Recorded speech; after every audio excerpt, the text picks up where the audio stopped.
All right, Entree Architect community, it's 4 p.m. Eastern, which means it's time for the Entree Architect Context and Clarity live conversation for Thursday, September 15th, 2022. Thanks for joining us today. As you get here, say hi. Let us know that you're here and let us know where here is for you. Where are you joining this conversation from?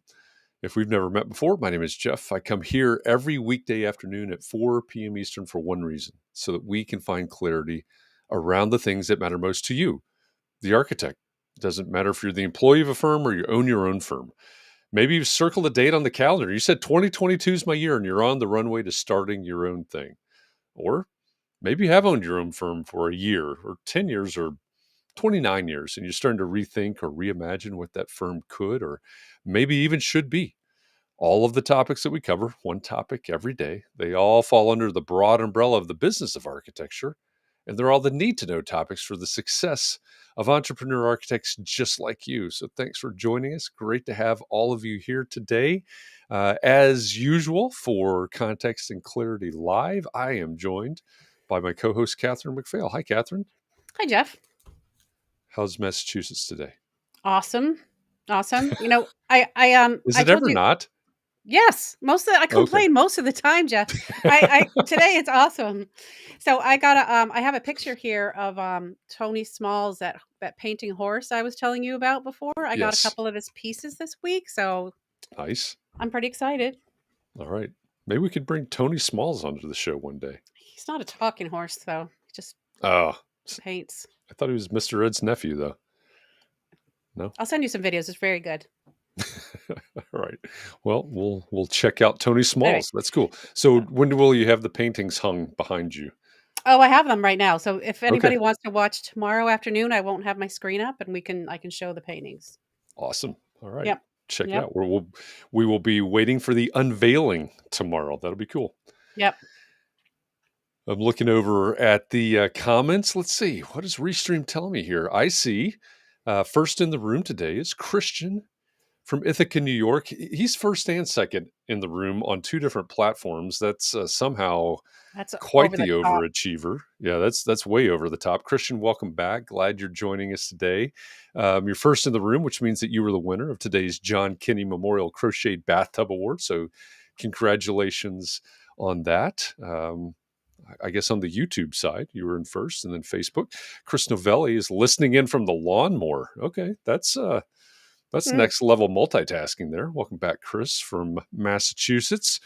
Jessica, she says she's ready for another 1 p.m. Party, 1 p.m. Pacific party. Welcome back from Los Angeles. And she wants to know if Chris can come cut her grass. Hey, on your way to LA, as you're driving that lawnmower apparently across the country, just stop in Indianapolis. I could use a cut as well. Kurt, welcome back. He's over on Twitch. Kurt's heading up the huge audience from Twitch. He's joining us from Flint, Michigan today. Chris wants to know if Christian gets two bathtubs. Maybe. If you get first and second, same person from two different platforms, it seems like it'd be worth it. Chad. Yo. Hey, Chad. Welcome from the ATL. Glad you're joining us from Atlanta today. Yes, I do know what question you're going to ask today. Bring it on. James Petty from upstate New York. Welcome over on the face or on the what's that triangle mean? The play button. YouTube. And Rod Werner. He says, "Gee, Wilbur."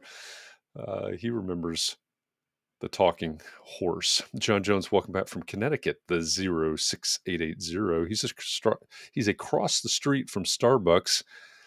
He's probably headed across to get his iced Americano, isn't it? Mm-hmm. I think so.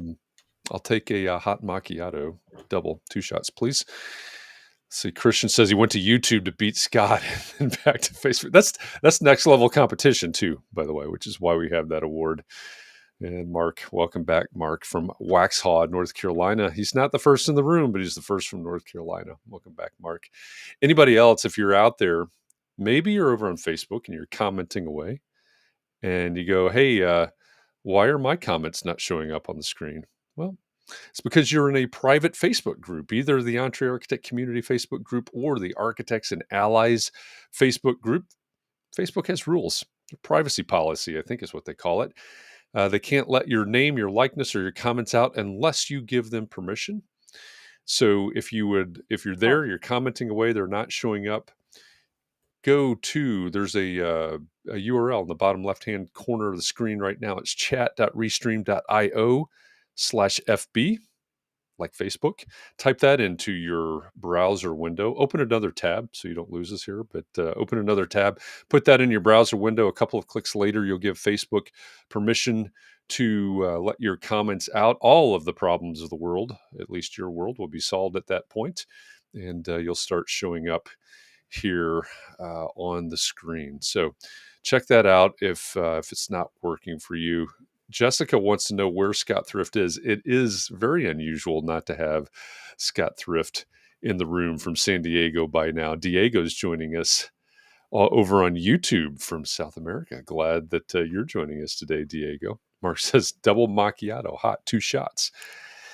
Yes. Yeah, well, the secret to the productivity is that we do multiple macchiatos. It doesn't stop at 2 shots. So anyway, yeah, fueled by macchiato. And if there's a coffee company out there that wants to sponsor us, just send the beans over. Happy to receive them. You drink it on the air even. I would. Absolutely, I would. I'd put my espresso maker right here, and we could make macchiatos while we talk. I'd be a happy camper at that point. Yeah. All right, we have another great conversation in store for you today. As we've been discussing all week, this week we've been talking about culture in architecture, culture in the profession in architecture firms. We've been on a journey, I would say. We asked how things have changed since you started, how they need to change in the future. We talked about traditions in the profession. Should they be there? Should they not be there? What are they? Are they healthy ones or not healthy ones? And today we're going to bring in a couple of guests, which is going to be fun, specifically to talk about everything culture in our workplaces. So let me make an introduction here. Our guests today, as I said, are plural. They're co-founders, co-hosts, and co-authors. They're educators, strategists, and empaths. They're leading the revolution towards a diverse, equitable, and inclusive workplace culture as the co-founders of Team Dynamics in Minneapolis, Minnesota, the co-host of the podcast Behave, which is a good podcast. You should listen to that, and the co-authors of the book, Hiring Revolution. Alfonso Wenker and Trina Olson, welcome to Context and Clarity Live. Thank you so much for having us. Yeah, thanks for having us on. It's great to have you here. Been looking forward to this because we talk about the business of architecture. I mean, that's pretty much what we talk about all the time here. And sometimes that means finances. Sometimes it means marketing, business development, things like that. But one of the things that we probably overlook too often, first of all, is our workplace. What's that look like, feel like, and all of those things. We were talking before we got started that context and clarity came about because of the pandemic. We looked around and things were shutting down and said, hey, people are going to need a place to connect. And it's been interesting to watch how people have reassessed priorities. Some have started their own firms, the last, I guess it'd be about 2.5 years now. And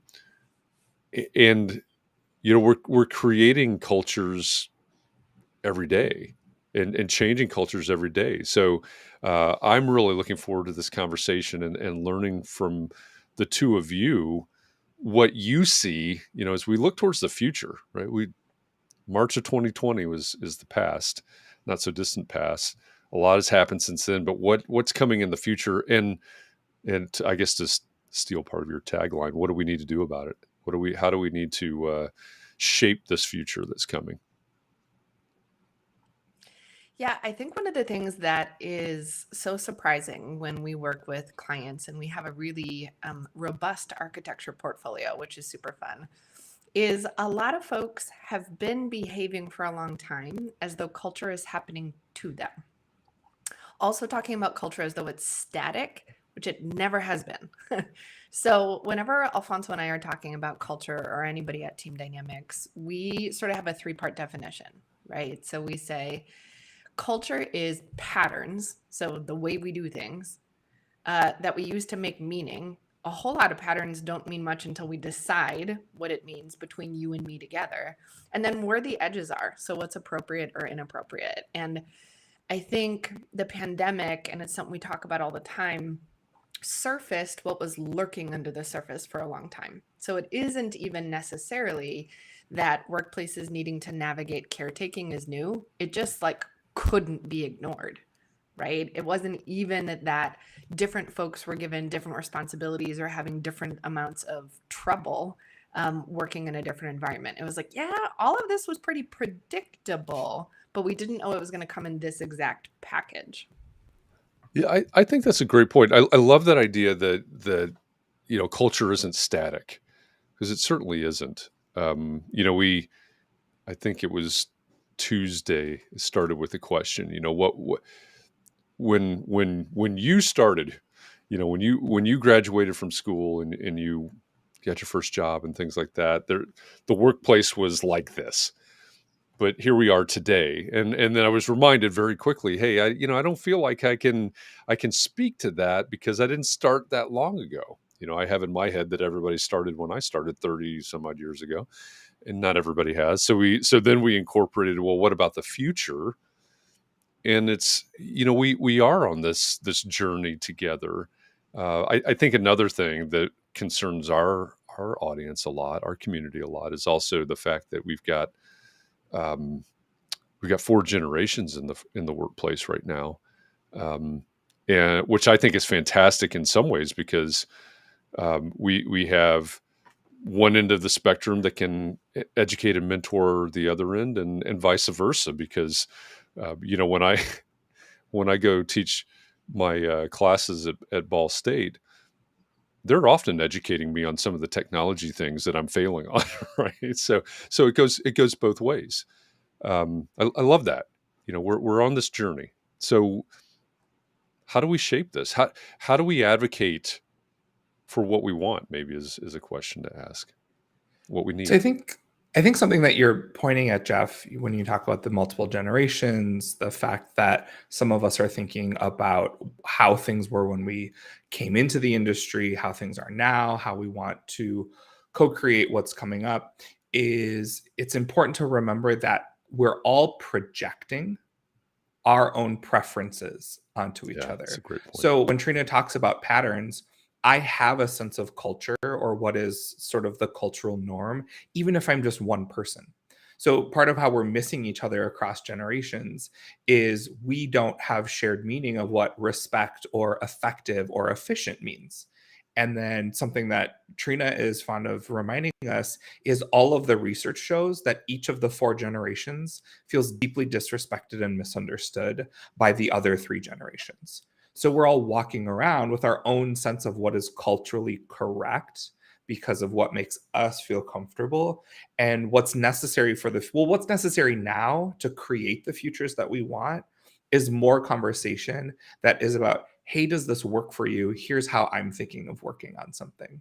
So oftentimes when we talk to architects, we hear about a desire for a culture of feedback, a culture of innovation, a rigorous culture of like course correcting and making things better.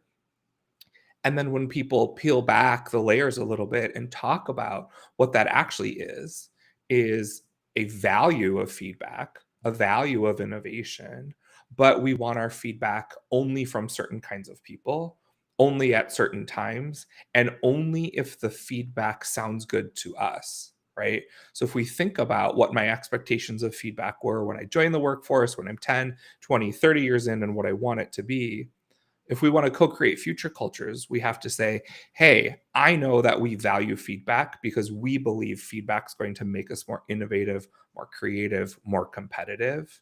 What's the best way for us to do feedback with each other? And what are some of the ways we don't want to receive feedback from each other, rather than saying, well, when I was coming up, people just told us if we were wrong. Okay. And did that feel good then. I'm sorry you had to go through that. A lot of us got put through our paces, but there might be some ways that we actually want to shift and say, hey, what can we do together differently, and not just repeat some of the hazing or some of the way things just were. So it's really about that curiosity of saying, well, what do we want this to be? And it's often not as heavy as a lift as it sounds when we first start talking about it. You just touched on probably my two least favorite, the two comments that I think are most dangerous. And one is, this is the way we do it this way because this is the way we've always done it. And the other is, I paid my dues, so now you have to pay your dues, right? You have to go through the same thing, apparently. And I think it does. You used the word hazing. I think that's exactly what it amounts to in my mind. But Alfonso, you talked about, I think you said conversation. And number one, I realized that a lot of us are not very good at conversation. We're not very good at having the hard conversations, the meaningful conversations. So how do we do this? Because I see exactly what you're saying. You're saying we all feel disrespected. I see that. I see that in comments in our Facebook group, and I see it in what I hear from students and so on. How do we have those conversations? I hate to say it this way because it seems very redundant, but how do we create a culture of those conversations? Yeah, I think I'm thinking about some of your solopreneurs who are listeners right now, because I think potentially one of the things that might give folks enough courage to try a new pattern, like have these conversations, might be with clients, right? Because there's a lot on the line. And so you're creating a culture of work across, your expertise and clients. So I would say, and our advice to folks for whom this is just not in their practice yet, is to surface some of the patterns you start to become aware of in the relationship and some patterns you know about yourself. So for example, let's say I'm working with a client and I get an email at 1:33 a.m. my time. I'm not awake for it. I don't see it till the next morning. Cool, right? So I might be having meetings, I might be on site, I might be doing a bunch of stuff. And then let's say I get back to that client around noon, right? Because we're new to each other, and because I just noticed that there was something that was out of pattern for me, I have some questions. They're probably not even concerns, right? Maybe you're a night owl. Maybe you're in a really different time zone because you're traveling, right? Anything could be happening, but I could say, hey, I wanted to let you know, I saw that email first thing this morning. As you know, when I'm focused with a client, I'm really focused. I have a question about expectation of email turnaround time. For me, what feels really doable is about 48 hours. What is your expectation, and then how can we make sure that we're able to connect with each other? Right? So even it's just like what email is for, because it's actually asynchronous as a form of communication. So you can start with the like really little day-to-day, like pedantic task stuff and say, oh, I noticed a middle of the night email. You're probably not going to get those from me. I work real hard too. Cool. Like what are we signaling to each other, even when we're just looking at like the timestamp of something? So that's an example for me of I'm not reading anything into it. I'm not judging. I'm just wondering. And sometimes for me with clients, because I really need that relationship to go well, it gives me sort of some of the courage to surface some of the stuff earlier. I love that, because when I get those emails, the head games begin. Right. And they can. Yep. Yeah, that's a great way to diffuse it and diffuse all the stories that I'm telling myself about the expectation. Yeah. Don't make the assumptions. I just put it in my contract that my work hours are this to that, and I won't be answering emails or anything out of that time. That's all. I mean, it seems reasonable. Nice. And also a lot of people just wake up in the middle of the night and stuff that's bothering them just comes out and they email it out. So we don't know what's happening with people, but yeah, it's good to have have that out on the table rather than do the mind game or like decide, what they're thinking or whatever. Yeah. I think developing that empathy, hey, what is actually happening without jumping to the conclusions. you want the union question? Yeah, let's do this. All right. So Chad wants to know, he said, welcome. And then let me ask, what are your thoughts on this whole union deal? So let me set that up for a minute, because this has come up this week. And you may already know the history of this, so forgive me if I'm sort of mansplaining at this point. But several months ago, a group at Shop Architects in New York set about to try to unionize, and it didn't happen. It didn't. I don't even know what the correct term is, but they weren't successful in unionizing within Shop.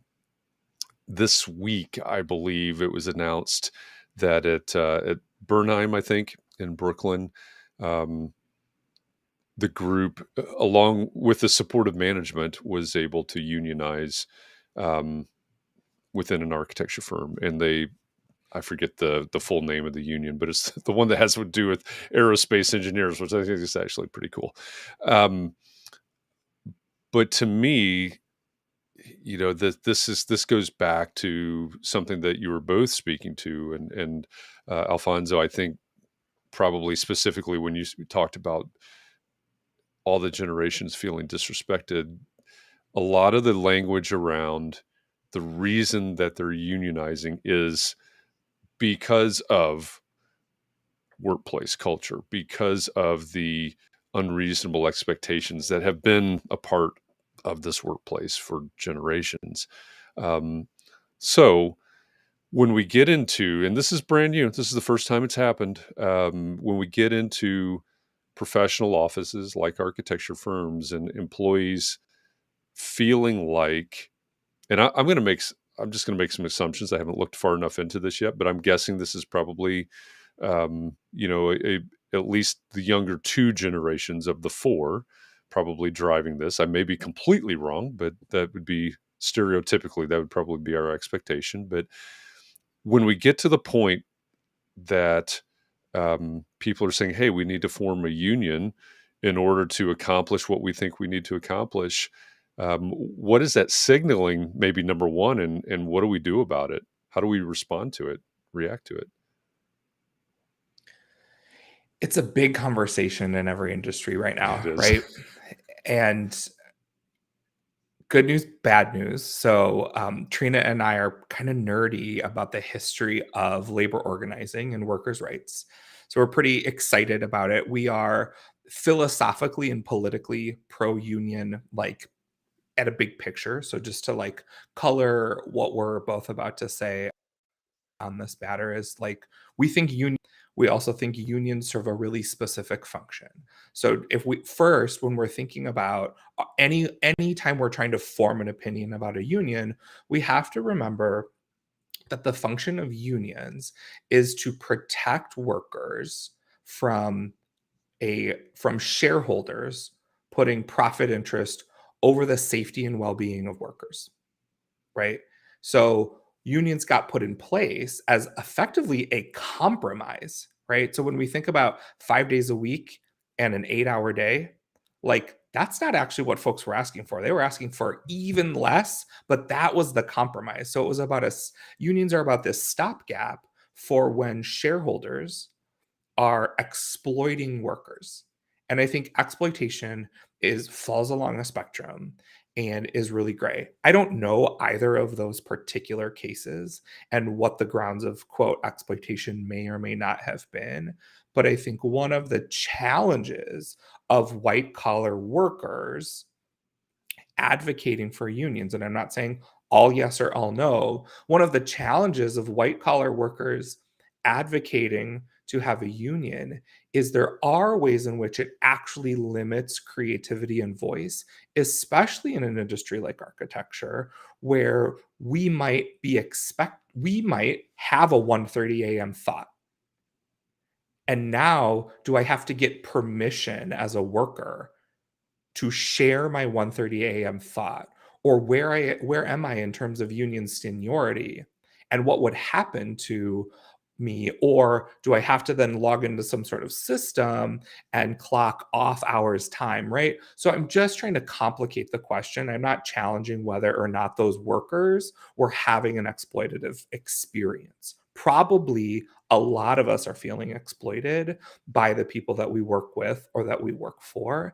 And I think it's tricky when we're thinking about industries like architecture, right? And I know Trina's got a lot more to add on that. So that's just my kind of initial, like, hey, we really have to think about what is the purpose and function of a union historically. Yeah, Jeff, I think it's fascinating to hear that the conversation is just sort of front and center right now. So it's interesting about what you can discuss, whether or not you want to land on, in my context, at my firm, a union makes sense now, right? Like there's a whole series of questions that gets us there. We would also say that around cultural norms, some of which that folks hate and are not good for people and are not good for your work, right? You all know this from like a productivity standpoint. The US is super infamous for working a ton of hours and not being terribly productive. So no matter how many times that research comes back around, folks are like, yeah, but maybe even longer. And we're like, there are limiting returns at some point, right? Like I'm not as smart on hour 16 as I was on hour 6. I'm just not, right? So it's really fascinating when like the logic part of our brain knows, for example, that we could go knock on a partner's door and have a conversation and make an ask about what we would like to be different about our culture. But we may have convinced ourselves that they wouldn't take the meeting or so, right? So this idea that really often what we're seeing is organizing that isn't super strategic, but often we're seeing folks through the process of even having a conversation about a union can get to a place not of what are my demands with like my closed fist, but really what are my offerings? What are my ideas? What are my asks? One of the ways we frame it at Team Dynamics is putting pen to paper and saying, okay, there's something that's not feeling good to me. I feel like I've communicated it, but it's not landing. So let me try to do it again. So then we ask folks to just sort of consider these questions. So what do I want more of, less of, to stop, start, and do differently? Okay. So we ask those 5 questions over and over to say, like, do I have a specific ask in mind, right? And so, for example, Alfonso and I really work at the intersection of race and gender justice because it's super predictable that women and people of color are having a different experience inside every industry. And so for me, an example of using those questions would be, okay, culturally, I'm feeling like women are being treated differently, especially when it comes to a leadership track. Okay, I don't have to like case make or prove, but how would I say, okay, you know what I want more of? Pay transparency and understanding the promotion pipeline. You know what I want less of? Being talked over in meetings. You know what I want to do differently, right? And so you just kind of like go through to the point where you're getting tactical and saying, it's not just that I want to feel better. Here are the behaviors that I think would create conditions for me to feel better and therefore work better. I think, in the context of this, because, it is new, right? This is new in architecture. I love what you both had to say, and I wonder. I've not had conversations with anybody involved. Maybe we will soon, but I wonder. This has become a profession wide conversation at this point for obvious reasons.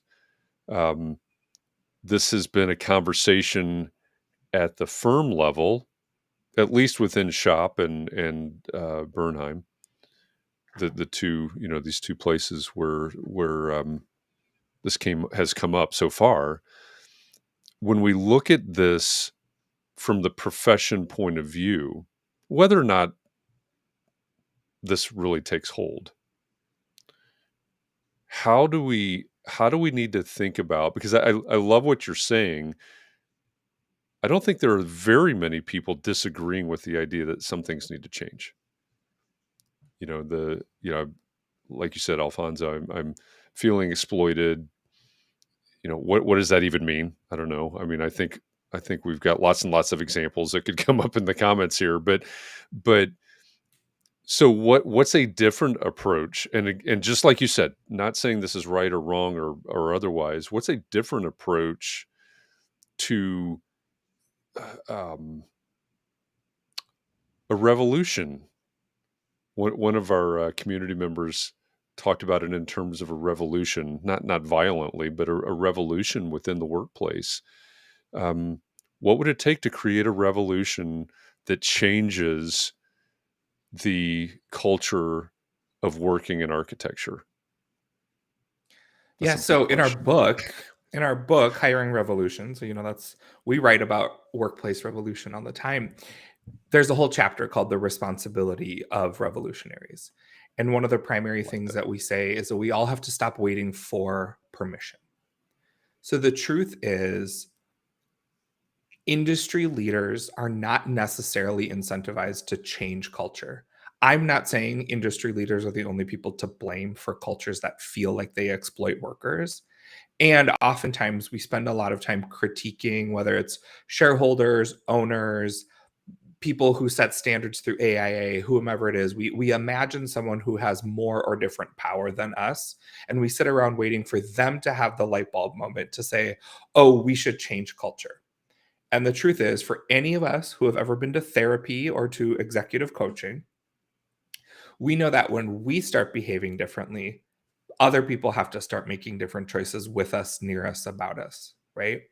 So if I decide, for example, I'm done having people touch my hair at work because they're interested in the texture of my hair as a Mexican American person, I might go from shrugging and wincing and hoping they stop to saying, I don't want people to touch my hair anymore. Please stop. I don't want people to touch my hair anymore. Please stop. So I'm using this like really tangible example about someone's physical access to me, but it could be any number of things. So we can all at the micro level start having different boundaries and different expectations of ourselves for how we're going to show up. And it might be really small things or it might be really big things. And I think often we get caught in the enormity of the problem, right? So we start to look at, if folks are familiar with the elephant in the room report that came out from AIA, right? We can get caught in the pages and pages in data or the regularity with which women and people of color experience discrimination in the industry. Or we can say, well, tomorrow I'm going to start behaving differently. So we really have to take that sort of personal onus and stop waiting for someone who has a perceived amount of power to say, please, please change. I'm inviting you to change. I'll be different. We have to start having different expectations of ourselves. Should there be a sense of urgency? Because I get caught up in this, especially in the past 7 years. Looking at things and going, we really have to make big changes now. And back to the idea of there being 4 generations. One of the things that gets talked about a lot is, we've got not to throw ageism into the mix here, but we have boomer firm owners and leaders that hold a lot of experience, a lot of knowledge. They'll be retiring, aging out, things like that. We have very many young people coming in. How do we transfer that knowledge and wisdom, so to speak, through the generations? That would seem, on some level, that there needs to be a sense of urgency. But how urgent is it that we really start advocating, and we really start taking these personal responsibilities, and we really start? My skin's still crawling over your example, because that would freak me out, by the way. So I guess it's a good thing that I don't have a unique hair texture. Not to make light of that, but That's that true. You does. wouldn't like I'm that. sitting here. I'm freaked out by that. How urgent? How hard do we need to push this in the day to day? Yeah, so I think about it like triage, right? So pretend I just got in a bicycle mishap in my neighborhood. Maybe I have a scraped knee. We think I broke my arm and I'm bleeding from the head. Okay, I have multiple things going on. What do I need you as a medical professional to handle first? Yeah. Even if I'm like really complaining about my arm because I can't see the cut in the back of my head, right? So we think about it this way. There's a bunch of stuff that could be better. So there's a bunch of stuff that's neutral that could become positive. There's a bunch of stuff that's negative that we would love to bump up to neutral in terms of the culture, right? So I would say, just from my vantage point, this is a marathon made up of sprints, right? So there are different things you're going to be paying attention to, and the work's not going to be done, right? So it's sort of a both and. There isn't some sort of like perfect final culture that once we're there, we should set it and forget it. But I would say right now, right, in those reports that Alfonso was referencing, y'all are really clear where some of the most untenable parts of the culture exist, right? You have seen across industry the way we're doing pay, time at work, and time off is not working and has summarily pushed women of color out of the workforce, right? So there is a fear that it is going to take years for the brain drain that is happening because certain people are expected to shoulder more responsibility. Okay, great. Right? Y'all know you're not going to be as effective with clients. You are not going to be as sought after if you are missing whole kinds of brilliance on your team, right? And then when we have conversations about safety, right, and well-being, we know that sexual harassment is ubiquitous, even though it's against the rules.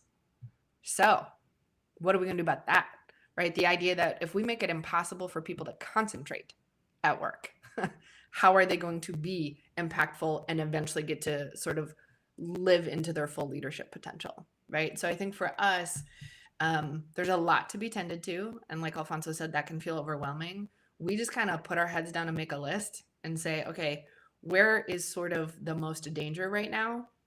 Where are the biggest gaps or disparities that just feel out of line with what our most deeply held values are?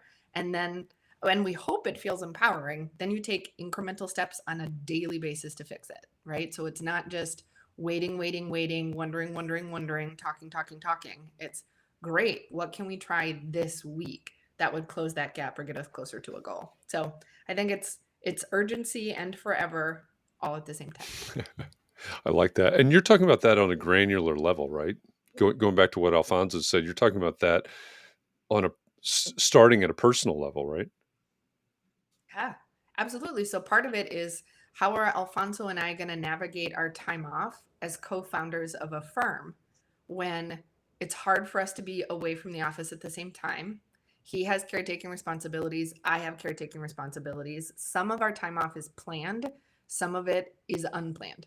Some of it is fun and restorative. Some of it is to tend to emergencies or hard stuff. Okay.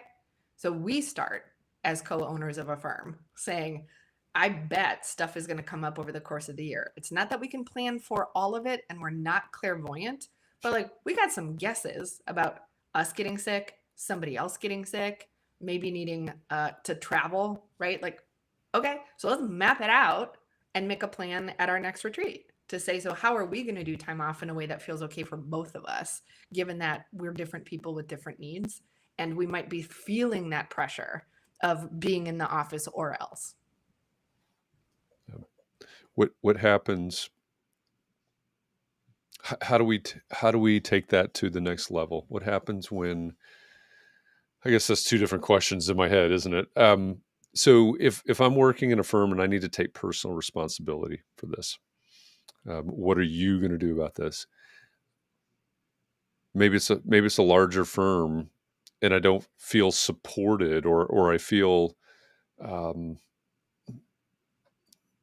I don't feel empowered to, certainly, probably.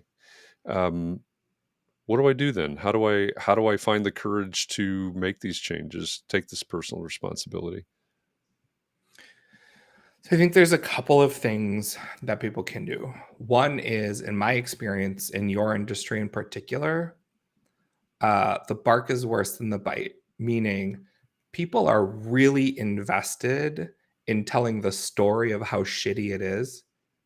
And then I have found when you ask it with authenticity, with genuine curiosity, in a non-attacking manner, people are committed to, or think of themselves as committed to, trying to create opportunity, trying to create access, trying to be someone who changes based on what's happening right now.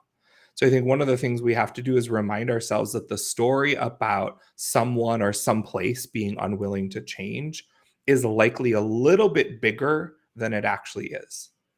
And then we have to say, well, have I asked today? Have I asked this week? Have I asked this month? And has someone already said no? So what we do is we go, the story's really big. The story's really scary. The story is it's mean and nasty and people aren't going to change. So I'm not even going to ask. So I've already told myself no. So one of the dynamics that I know happens in your industry is that sort of recognition and opportunity tend to happen in a social way, right? People get invited to different functions, there's award ceremonies, there's conferences, things like that. And a complaint that I've heard from women, from people of color, and from people who are more junior in the industry is a lack of invitation, right? And rather than just keep telling the story about a lack of invitation to participate, I could say, what if instead of inviting my best buddy, who I always bring to everything, this time I'm going to bring someone I don't know as well, right?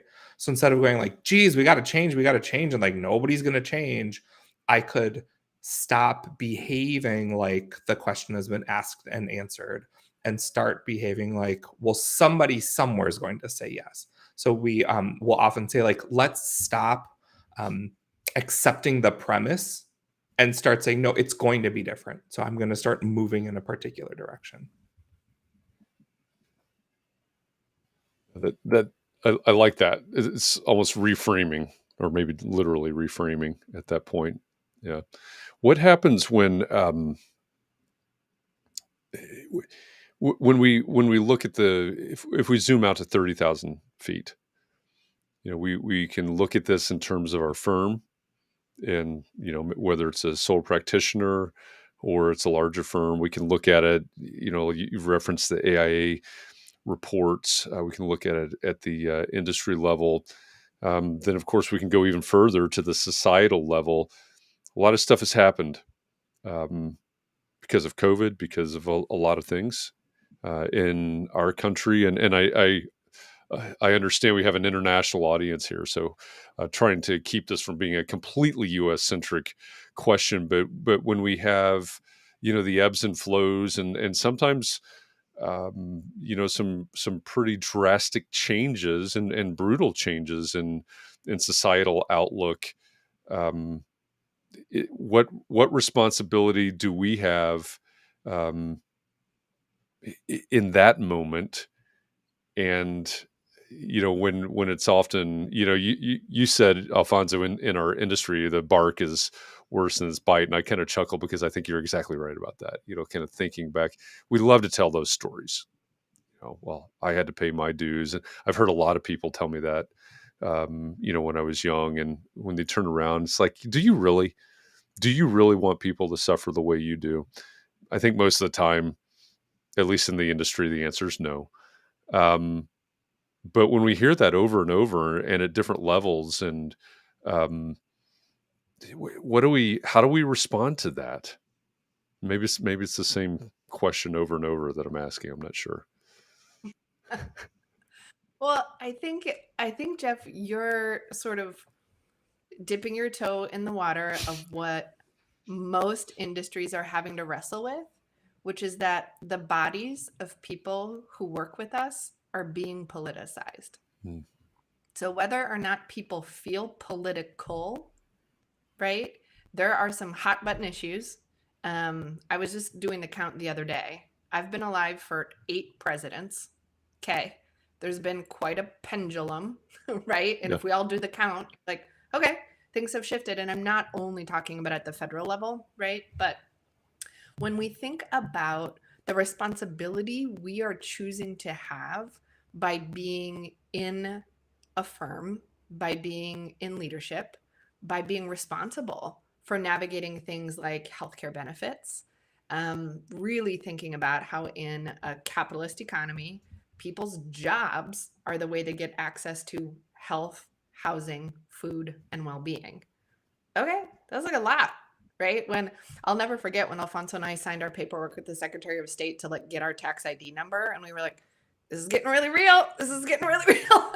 And we had a financial advisor who said to us, "Y'all are job creators. So what are you going to do with that?" Right? And so it's interesting, even as solopreneurs, that means you're creating jobs for yourself. And so this idea that the political and the workforce has ever been separate is not true, right?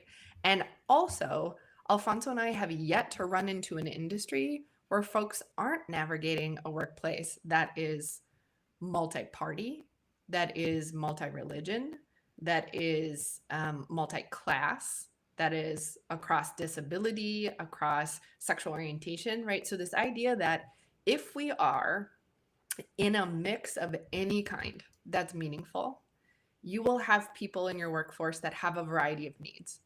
And then as an organization, regardless of how you vote, if you're eligible, you have the opportunity to live your firm's values through your behavior with your people, right? And so, Alfonso, I'm curious because Alfonso does a lot of work with our folks who are also in rural areas and who are having these conversations about what it is like to say, okay, we are in a location where there is a lot of contention. So I don't know, Alfonso, what would you layer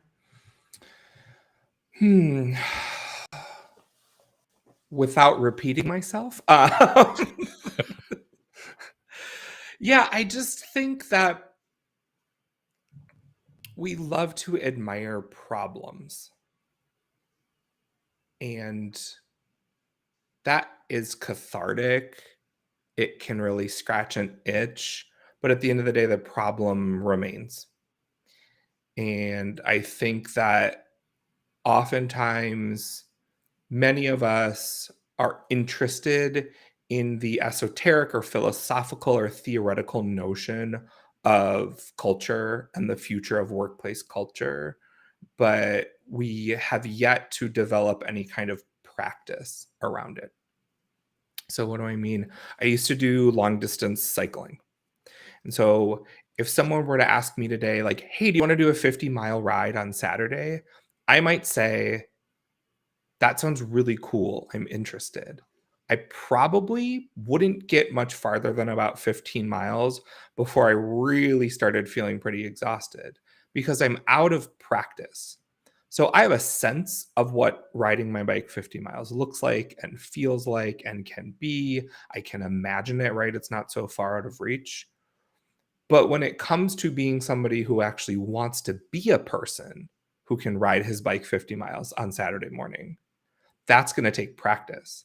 And if I remember what kind of practice that took, when I was able to do that, that meant 15 miles every day after work, even when I didn't want to, even when my friends were going out to dinner, even when there was a show or a band that I wanted to go see, right? And so I think for anybody who actually wants anything to be different, we have to get out of our obsession with the problem and figure out what is the practice going to be. What are my 15 miles a day that I'm going to have to do so that when I want to be able to ride 50, I can go do 50. But you can't ride 50 if you're not in shape enough to do it. Yeah, that's a great analogy. And the, as you were saying that, and I was thinking about what Trina was just saying. We bring up the idea of the necessity of diversity, equity, inclusion, and it's so layered. I think. I mean, it means so many different things. Putting in the practice, I think, is going to mean a lot of different things. It's going to be a lot of different considerations. What are some of the best practices that you see from organizations large and small as they consider all these things that we're talking about? Yeah, so one of the things that folks who are doing really well on this score do is they revisit their policies and practices regularly and on purpose. And so, not just when something goes sideways or wrong or they get feedback, but for a lot of folks, it's quarterly or twice a year to be able to say, okay, cool. What has shifted about our context? That could be the constellation of people working at the firm. That could be the clientele that you're trying to reach. That could be something budgetary. That could be something technological. Cool. So let's just revisit what is different about our context. Great. Now, what's different about our goals? Is there anything that we want to do more of, less of, differently? Is there anything we want to focus on, or we want to actually release it as a focus and not have it be upfront anymore? And so I think for us, folks are revisiting things like benefits. Folks are revisiting things like pay transparency. Folks are revisiting paths for professional development. God willing, they're reading our book and revisiting hiring, right? So just this idea that this is alive. So we are in a workforce that is constantly changing. And again, those cultural things, maybe you weren't thinking about paid time off for the folks on your firm who follow a lunar calendar, right? And actually celebrate Lunar New Year. You're like, oh my God, that didn't cross my mind until X new employee came to work here. Cool. It doesn't mean you were a jerk or an idiot. It just means you have a new thing in your awareness. Great. Based on that, what do you want to do? So a lot of it is just, so what? Now what? And so I think for us, it's folks that are willing to not be so tightly attached to there being singular ways and saying, okay, what's the truth about our context? What's the truth about our goals? Great. Given that, what should we try next? And I would say being in that spirit of experimentation rather than obsessive perfectionism means that folks are going to get those practice muscles and those practice reps in faster. I love that. That's a great point. And that reminded me that one of the things that came up on Clubhouse this morning, we previewed these conversations for those that are not aware of this on Thursday mornings. I basically, when I host the Clubhouse conversation, I ask, or I tell you, hey, we're going to talk to Trina and Alfonso today. What do you want to ask them? What do you want to talk to them about? And one of the points that came up was in a workplace, or maybe you have a recent graduate coming in, and older owners, partners, et cetera, that are a couple of generations older. You may have a younger person that comes in with $100,000 of student loan debt that couldn't care less about the 401k or the other.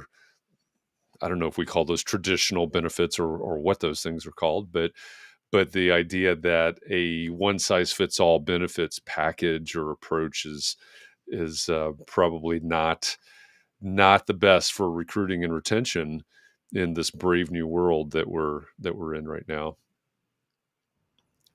I like that, just experimentation.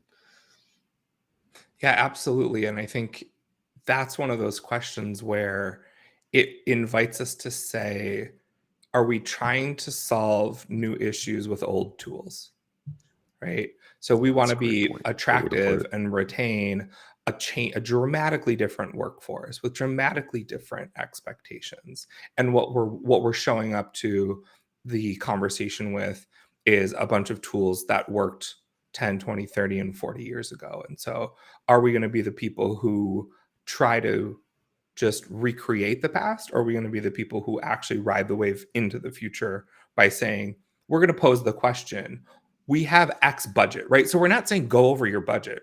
For example, we have X dollars available. Here are the 10 things we're willing to do with those dollars to attract and retain you, versus this is the one thing we do with those dollars to attract and retain you.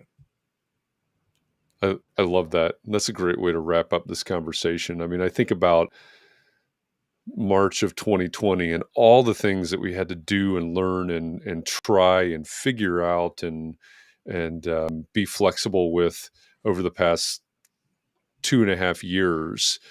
We've got to be able to apply this in the context that you're talking about here with our workplace, our benefits, and our everything that plays into that. So that's a really excellent point. I love what you're challenging us to do here. And I hope that we're all willing and able to strap this on and take up the challenge. Alfonso Wenker and Trina Olson, thank you very much for this conversation. It's been eye-opening. There are a lot of things that we need to work on. There's a lot of things that I need to work on. So thank you for the challenge, and love what you're doing. For everybody that's out there, if you missed it at the very beginning, go over to their website, teamdynamicsmn.com, as in Minnesota, and check out their podcast, Behave, and also check out their book. When did the book publish? It's fairly recent, isn't it? About a year, October of 2021. Okay, well, congratulations on that then. Almost the anniversary. Hiring Revolution, is that right?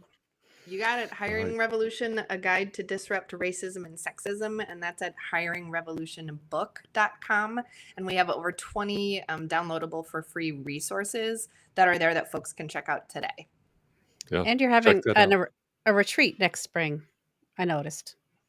Thanks for noticing. Yeah, we're gonna do a retreat that's all about Hiring Revolution, and we're also kicking off a coaching cohort to work with us. So any way you reach out to us, we're excited to talk about what we could partner with together. And thank you both for having us.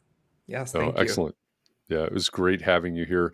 And if when for everybody in the audience, if you're in the Entree Architect Community Facebook group, just go to the post about today's conversation, and I have all the links in there for the book, for the company website, and also for the podcast. The pages for the podcast as well. So that's easy. Those are easy ways to find it. So check that out. Looking forward to next week. And there you go. Thank you, Katharine, for putting that in the bottom left. Teamdynamicmn.com is the website for their organization there. Next week, looking ahead on Context and Clarity, we're bringing Matthias Del Campo back. You may remember Matthias because we brought him on to talk about AI and architecture. As we talked to him before we were live and after we were live, and even during our conversation, one of the things that really intrigued me about the conversation is he brings up this idea of ethics in AI. So he's coming back next week to speak specifically about ethics and artificial intelligence. So that's going to be a fascinating conversation in a completely different way, probably, than today's. So join us for that. I'll post about that Saturday morning. You can tell me what you want to talk about next week. So check that out. But until then, again, to Trina and Alfonso, thank you very much for this. We appreciate the conversation.